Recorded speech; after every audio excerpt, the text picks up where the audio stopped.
that the European countries have remained generous and the U.S. levels are steady. That is a good thing. We just have to continue to make sure it's spent as best we can.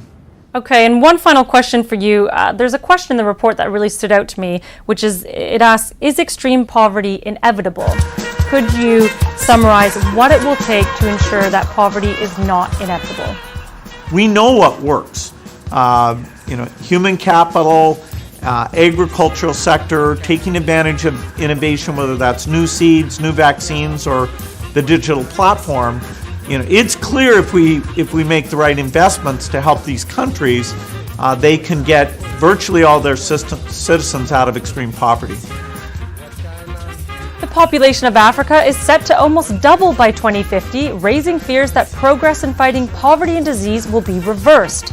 So what can be done to ensure that poverty doesn't increase? And how can a disproportionately large youth population help drive progress? With me to discuss all of this and more is Bill Gates. Bill, are we at a turning point where regression is a real risk?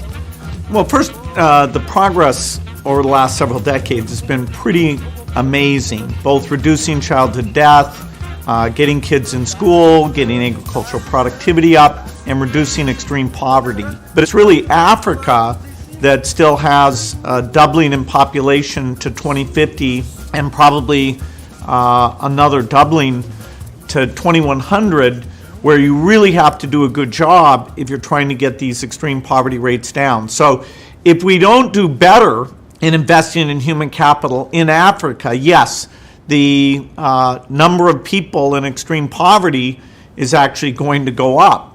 Should the solution, or should more solutions be focused on slowing that growth? So, for example, increasing reproductive rights for women or spreading the access to contraceptives, because it seems that, is it correct that no amount of investment can really keep pace with that population growth? What we do between now and 2050 with education, with economic growth, with health and nutrition, that'll really set the course for moderating the population growth between 2050 and 2100. But it's really a virtuous cycle, letting women have reproductive health tools that they want, educating girls, raising agricultural productivity, getting these malnutrition interventions on a much greater scale than we have today. Those are the things you would want to do anyway. It turns out that by doing those well, you also set the population growth rate coming down quite a bit. And so it just makes it that much more imperative that we invest in the human capital now, and so that the challenge of what under any scenario will be fairly high population growth, that you're able to benefit from all those young people making a big contribution to their country. So is the fact that Africa has such a high proportion of youth population and within the context of this predicted growth, is that something that you think is a sort of optimistic statistic? I mean, is it a good thing that there's an opportunity here to sort of harness the power of those young people? It's both an opportunity and a challenge, because the capacity to run the health systems well, to get the education system to have not only high attendance but good learning outcomes as well. That's not going to be easy. If we don't make these investments, that youth bulge, will be a huge challenge, because they won't have the development, they won't have the economic opportunity that they deserve. So it's potentially an asset, but if we don't invest right, it could even be a liability. Let's talk about digital technology for a minute. We know that more people than ever before are connected, more people than ever before have bank accounts. Those are both positives. But what would you say are the biggest opportunities in digital technology in terms of fighting poverty and disease? Yeah, digital innovation is really pervasive.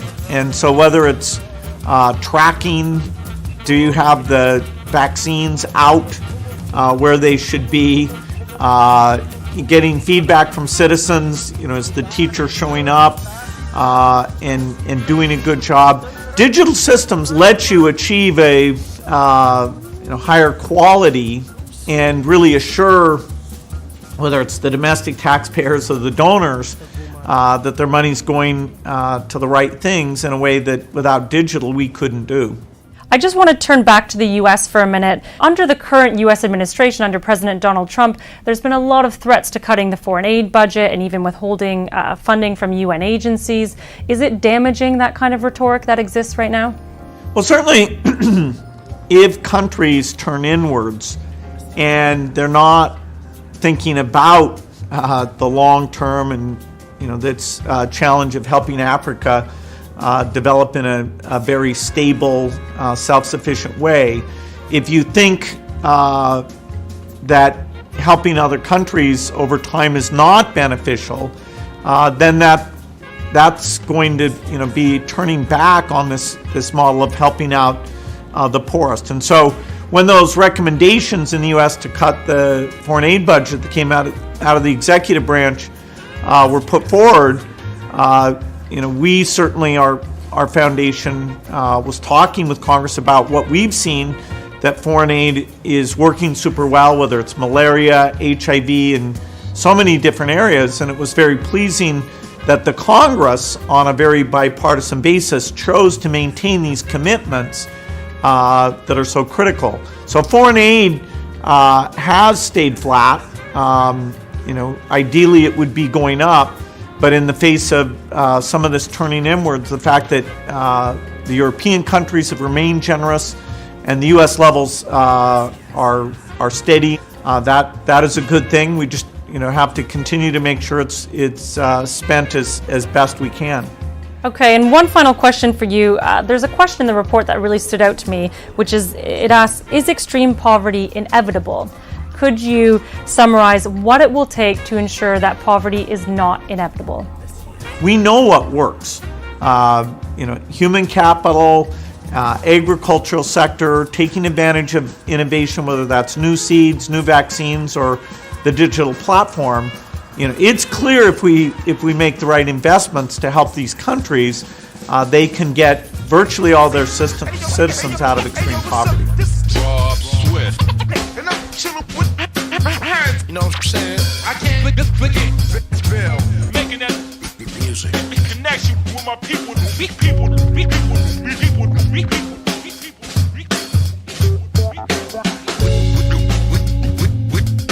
We have something here.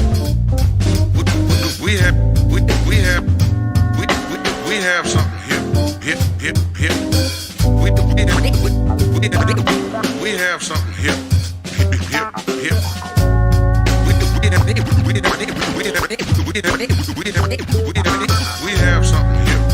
Hip. We have something here. Hip. We have something hip. We have something hip.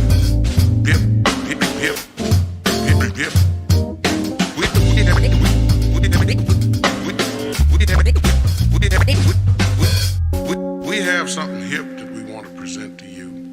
You've been listening to our music. I'd like to say that we mentioned a moment ago that we're interested in